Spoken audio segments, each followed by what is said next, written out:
Ba, ba, ba.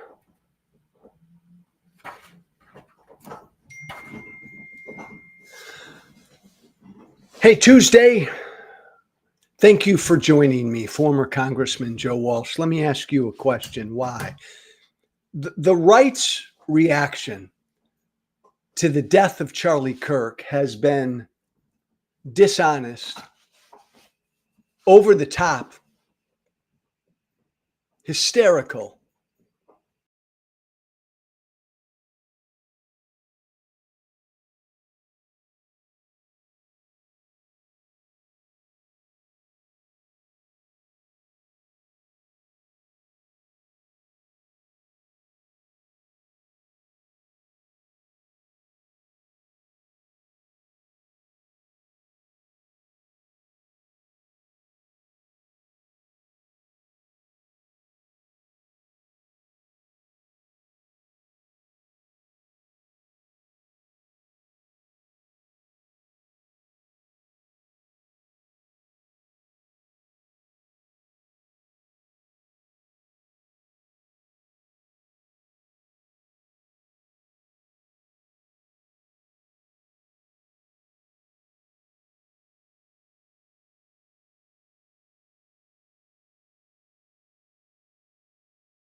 Tell me when, Keith.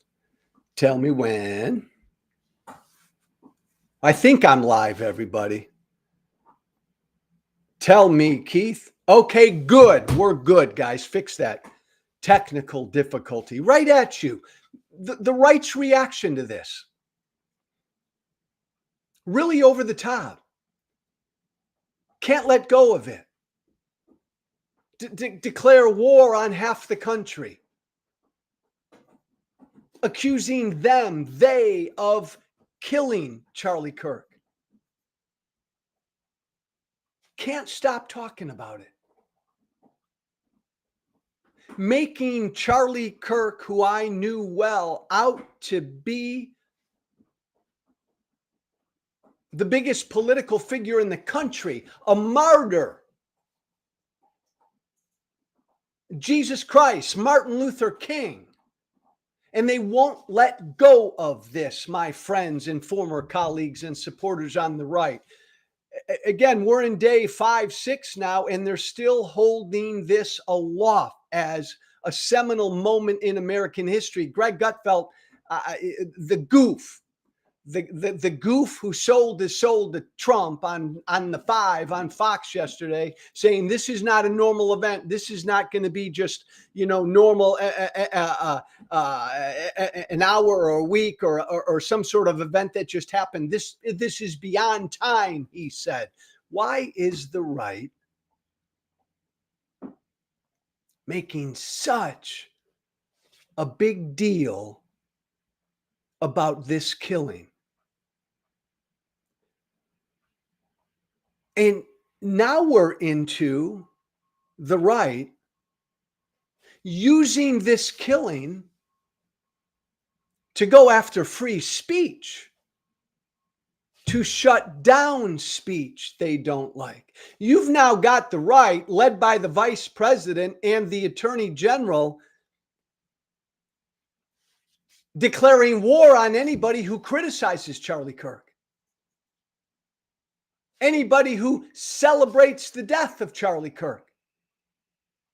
JD Vance, see if you got that, Keith. Put that if you've got that post up. JD Vance, who sat in for Charlie Kirk on his radio show yesterday, put a call out to every Trump voter, to every Charlie Kirk supporter. Get out there. Find people who are criticizing Charlie Kirk. Find anybody who's celebrating his death and call them out, report them. Heck, call their employers, get them fired. Cancel culture. The right now doing this. They want everybody fired who criticizes Charlie Kirk, who celebrates his killing. Marco Rubio said, we're going to pull back. We're going to revoke the visas of any immigrants in this country who criticize Charlie Kirk. Why are they doing this? And by the way, this is the very thing that the right, because I used to do this too, this is the very thing that the right would accuse the left of being, right? So easily triggered, the left. Remember back in the day, the right, we would make fun. I remember being on right-wing talk radio. I remember when I was in Congress as a Tea Party guy, I remember making fun of the left, the so easily triggered left. Remember? Do you remember that, MAGA? The left that wanted speech that offended them, that made them uncomfortable. The left wanted that speech stopped, censored, shut down. Don't let anybody on our college campus who says anything that I disagree with. Remember that? Don't let anybody on our college campus who says anything I might be offended by. Remember that? We used to make fun of the left because they actually put in safe spaces on college campuses where you could actually practice free speech. And now here we are just a few years later, and the snowflakes, the so easily triggered, the so easily offended people are now on the MAGA right. Cancel culture, right? You say something mean, you say something cruel, you say something I don't like, you need to pay the price. You need to lose your job. You need to lose your office. You need to be fired. All the rest, you need to be publicly shamed. Now, it's the MAGA voices on the right saying that the vice president of the United States telling the American people to go after the employers of anybody who criticizes Charlie Kirk, i.e., get them fired. Get them fired. Pam Bondi, the Attorney General, well, she's not actually the Attorney General. Pam Bondi is Donald Trump's lawyer. Pam Bondi was on one of the Fox shows last night, and oh my God, it may have been the worst 60 minutes that a public official has ever had on TV. I don't know where to start, but Bondi was talking about an employee at Home Depot who didn't want to print out a Charlie Kirk flyer. Keith, do you have that? This is the Attorney General of the United States. And last night on TV, keep that up for a sec, Keith, she threatened to prosecute a Home Depot employee who refused to print Charlie Kirk flyers. We're going to prosecute you. Huh? I just love that. Keep that up for a sec, Keith. I love that. Do you know our country is 249 years old? We've had a good run, man. If it's over, it's over. And if it's over, I want this headline to be the end of it. The Attorney General of the United States is going to prosecute a Home Depot employee for refusing to print out a Charlie Kirk flyer. What are they doing? Oh my God. So easily offended, but they're using the power of government to silence people, government to penalize people, government to go after free speech. Funny, huh? It's actually the MAGA right that cannot handle free speech. And then Pam Bondi last night, you got that other hate speech graphic, Keith. Pam Bondi last night said, Santiago. Do you remember what Tim Walz said during the campaign? VP nominee Tim Walz said, hate speech is not free speech. Remember that? And everybody on the right rightly jumped down Tim Walz's throat when Tim Walz, Democrat, said hate speech is not free speech. Pam Bondi last night said the same damn thing. There's free speech and there's hate speech, and there's no place for hate speech, especially now because of what happened to Charlie. Now that's the top law enforcement officer in the country who does not understand, think about this, that hate speech is protected speech. That's the top law enforcement officer in the country who doesn't understand that in America, hate speech isn't a thing. So she ought to be let go, suspended. Congress ought to haul her in front of a committee right now and say, excuse me, Miss Attorney General, you don't understand the Constitution. You don't understand that hate speech is protected speech. Congress ought to do that, but excuse me, we don't have a Congress right now. But again, this is all part of this orchestrated effort by the right to use this killing to go after half the country, to censor half the country, to get people fired, to get people's speech censored.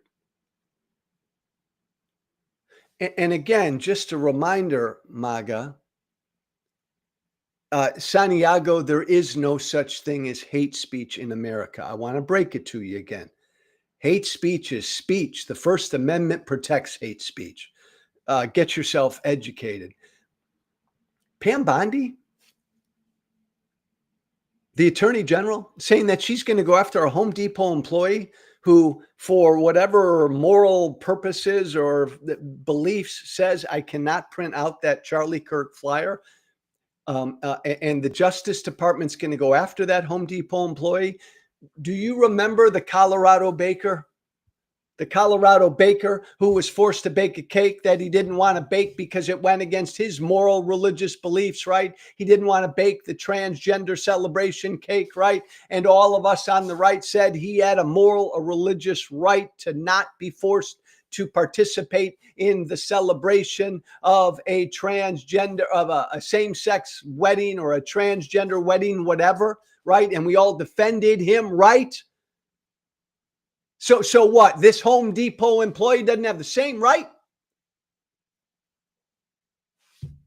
They've become my former friends and colleagues and supporters on the right and voices on the right. They've become the left.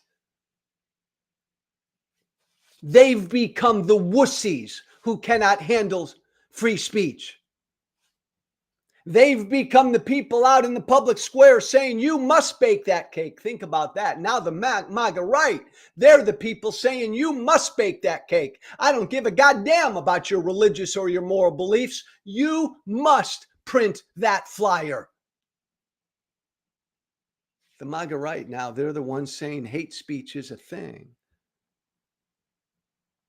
The MAGA right now, because of this killing, thanks, Keith, are now proponents of cancel culture. What in God's name is going on? This reaction, this hysterical, over the top reaction to Charlie Kirk's killing, this organized move to silence people. What's it a part of? J.D. Vance stood in front of the American people yesterday on that radio show and he lied. There's nothing new about that. J.D. Vance lies almost as much as Donald Trump did. J.D. Vance said that political violence in this country is only the problem of the left. Only the left has that problem. That's an out and out lie. And then J.D. Vance said, this is why we have to go after the left. This is why we have to silence the left. This is why we have to get people in the left, on the left, fired. It's all part of an organized political plan. Why? Why all of this reaction? And again, this is why I've said from day one, anybody out there celebrating the death of Charlie Kirk, shame on you. You have failed basic human decency. But this is why I've always said from day one, what the right is doing with this killing is way, way, way worse and more dangerous than anybody celebrating Charlie Kirk's murder. The right using the murder. And here's the answer to the why. The right using the murder to call for a religious, civil, holy war. That's the why. That's what's going on here. The whole, they did it, they're the evildoers. You had a handful of Republican members of Congress yesterday, who went on Fox News and said the entire Democratic Party is to blame for Charlie Kirk's death. The entire Democratic Party killed him. You had elected members of Congress say that. They don't say that unless they want a holy war. They want a civil war. This is why they're doing what they're doing. This is consistent with the right's attack on democracy, the right's attack on the rule of law, the right's attack on the Constitution, the right's attack on pluralism, the right's attack on basic human decency. This is the right's effort, all part and parcel, and it's been ratcheted up and ramped up because one of their biggest voices horribly was gunned down. But this is it now. This is all part of their effort to fundamentally change this country. They want a holy war to make this country some white Christian theocracy. That's what this is all about. And when you listen to a lot of their language, man, when they say the left is the enemy, they tell you why. The left stands against God. The left stands against Jesus. The left stands against basic human decency. The left stands against religion and morals, and on it goes. This is a call for all of this. And one of the initial stages in this is always to shut down silence, to silence your opposition. And that's what they're doing. They're trying to silence the opposition. And it's one thing for anybody out there in the private sector to say, I own a business and you work at that my business and you're posting shit, making fun of Charlie Kirk's killing. As a business owner, I have a right to fire you. This is the government, though. This is J.D. Vance. This is Pam Bondi. This is Donald Trump attacking the Constitution and trying to silence speech. It's stage one in trying to turn America into a white Christian theocracy. That's the why, guys. That's the scary why.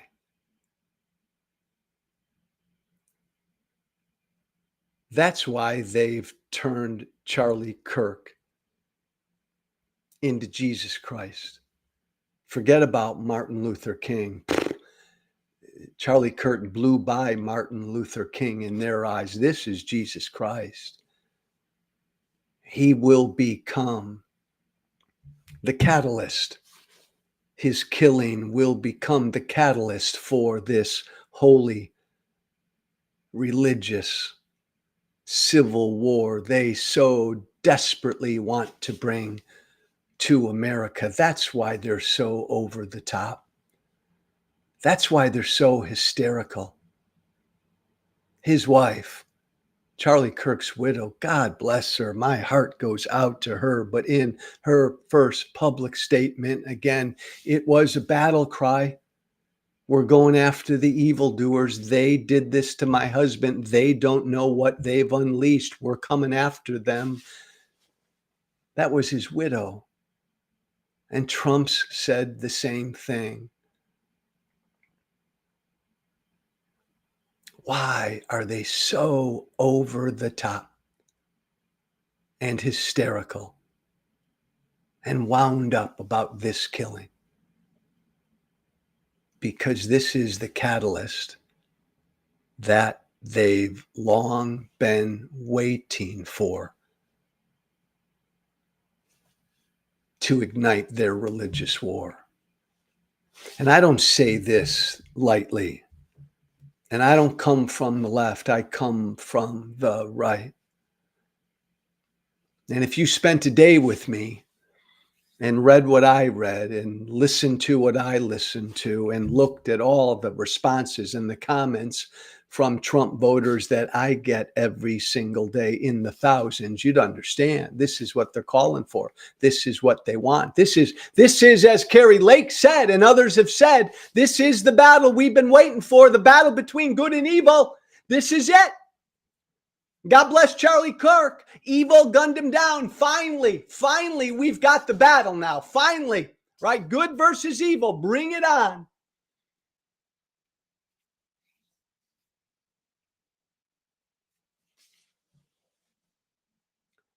Know what you're up against. Know what we're up against. This is much more dangerous than a bunch of stupid voices on the left celebrating his killing. This is half of America itching for a religious war in America. And what we've seen in just 5 to 6 days, and then I'll put a wrap on this part, Keith, is the holding aloft of Charlie Kirk, the very public turning of a 31-year-old MAGA influencer podcaster into Jesus Christ, and concurrently, the attacks on free speech, the organized efforts to silence their opponents, to penalize their opponents. This is their onset of their religious war. That's why the reaction. The only other thing I wanted to say today was, and do you know what today is, by the way? Maybe you don't. Melissa Hortman. Do you remember who Melissa Hortman is? Melissa Hortman was the Democratic state legislator, in fact, the House Speaker in Minnesota, who was assassinated by an anti-abortion Trump supporter just 3 months ago. Today, they're having the special election in Minnesota to choose her replacement. Melissa Hortman was assassinated 3 months ago. And I've gotten this question a bunch from Trump supporters, Trump voters. This is a familiar theme, right? Like, oh my God, Joe, imagine if a Democrat was assassinated. I mean, Charlie Kirk was a Republican, and look, Joe, peaceful, right? Just vigils, everybody praying, peaceful. There's no rioting in the streets, Joe. There's no looting, Joe. Imagine, Joe, if last week it was a Democrat that was assassinated. Imagine what would be going on right now, Joe. We've seen this everywhere in the last 5 days from the right. I myself have gotten this question or comment from thousands of Trump voters in the last 5, 6 days. Imagine, Joe, if it was a Democrat who was assassinated last week. Imagine what would be going on right now. And my response is, I don't have to imagine. What do you mean, imagine? Excuse me. I don't have to imagine a Democrat being assassinated. It happened 3 months ago. A Democratic elected official was assassinated along with her husband by an anti-abortion Trump supporter. Another Democratic state legislator was shot and barely survived. I don't have to imagine. It happened. I don't have to imagine, by the way, then what happened. After Melissa Hortman and her husband were assassinated, again, by an anti-abortion Trump supporter, I don't have to imagine what happened in America. Democrats called for gun control. I disagree with their calls for gun control, but after that assassination in Minnesota, there were no riots, there was no looting, there was no violence. All I remember happening in the country was Democrats calling for more gun control. I remember the right made jokes about the killing. Remember Utah Senator Mike Lee? Remember the shit he posted making fun of the assassination? I remember Republican jokes. I remember that Trump utterly ignored the assassination. Donald Trump publicly said, even calling the family or the governor of Minnesota to offer my condolences, Trump said on TV, would be a waste of time. I remember that. I remember Donald Trump skipped the funeral. I don't remember anybody on the left calling for a war on the right. I don't remember that. I don't, after Democratic State Rep Melissa Hartman was assassinated 3 months ago by an anti-abortion Trump supporter, I don't remember any Democrat saying they did this. They killed her.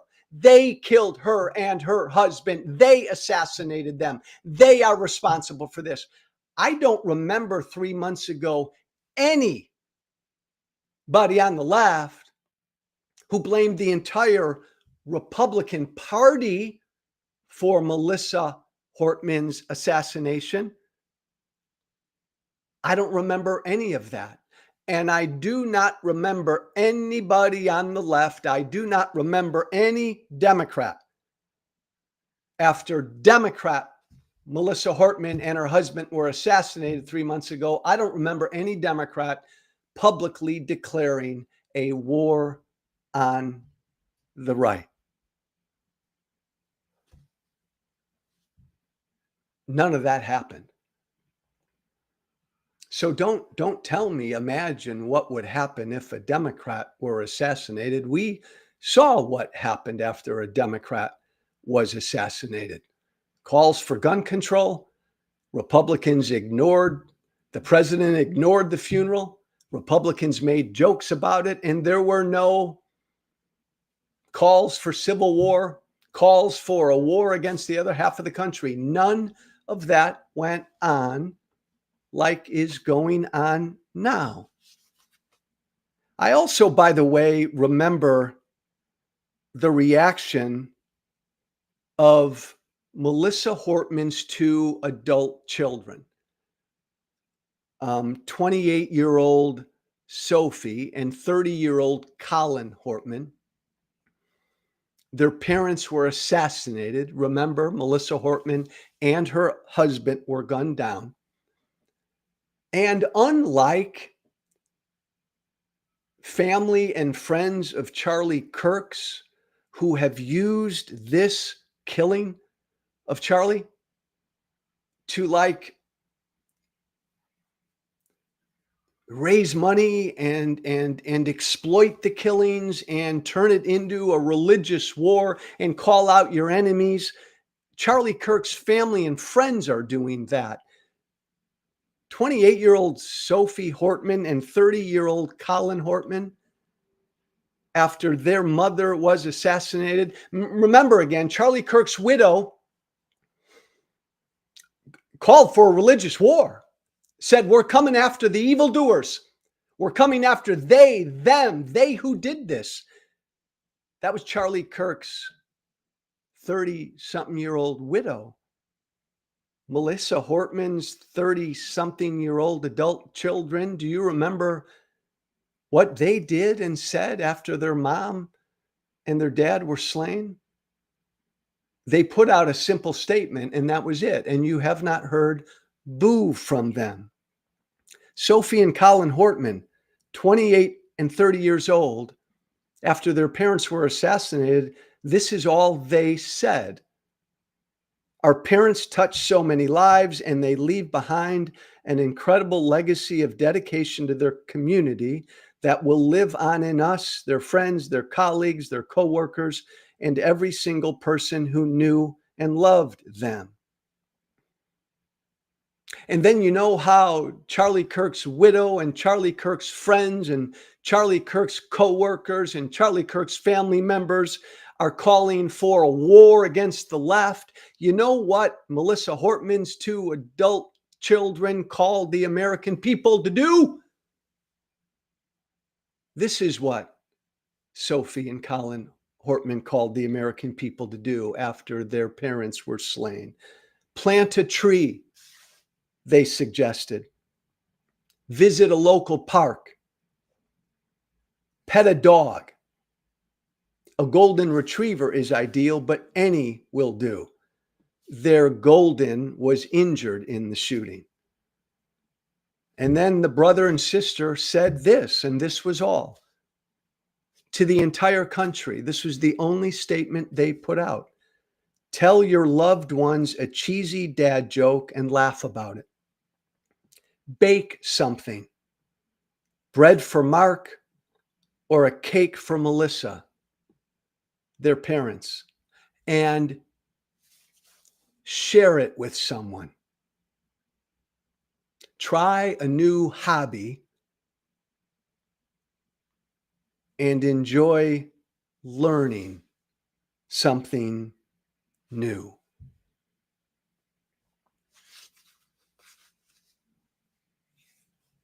That was the only public statement 28-year-old Sophie Hortman and 30-year-old Colin Hortman put out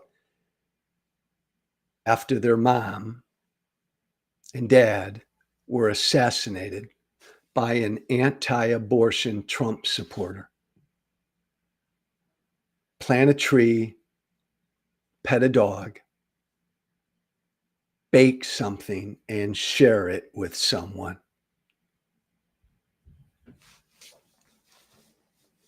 No call for a holy war. No political attacks against half the country. A simple, heartfelt message to the entire country to try to come together.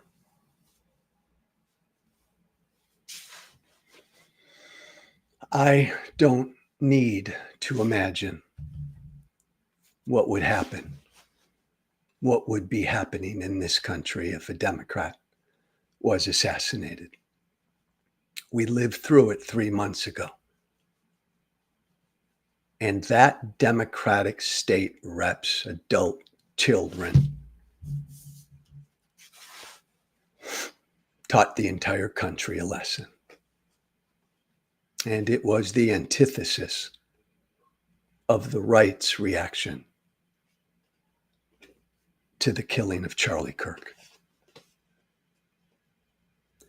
Thanks for listening. My Substack is there, Social Contract with Joe Walsh. .substack.com. Sorry, lost my spot, lost my place. Social Contract with Joe Walsh. .substack.com. I want to give you another Substack that I'd love you all to, and then I'll close, Keith. I'd love you all to go to, follow, and subscribe to. You've heard me talk about it. It's called The Big Middle. The Big Middle. It's a new interactive website all about bringing people on opposite sides together to find consensus on an issue. It's called The Big Middle, where most Americans live. And in this time when most Americans live, we all argue with each other and yell at each other and fight with each other. And when we do have conversations with each other, we'll debate each other. And sometimes we have conversations with each other.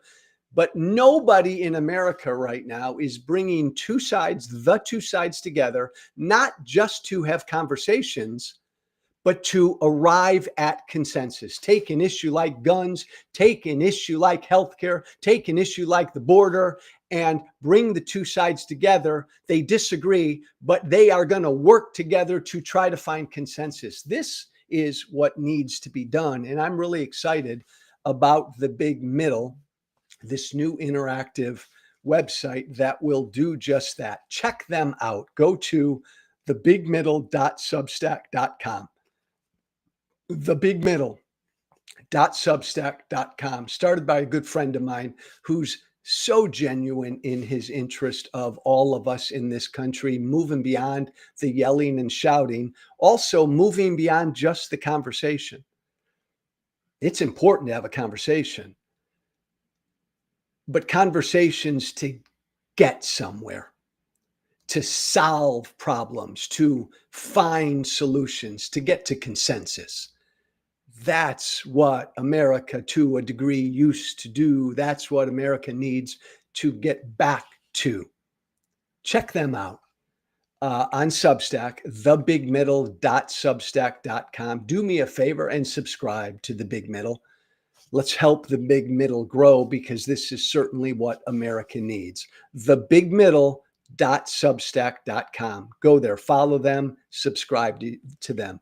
The Big Middle, all one word, .substack.com. Shoot me an email about anything on your mind.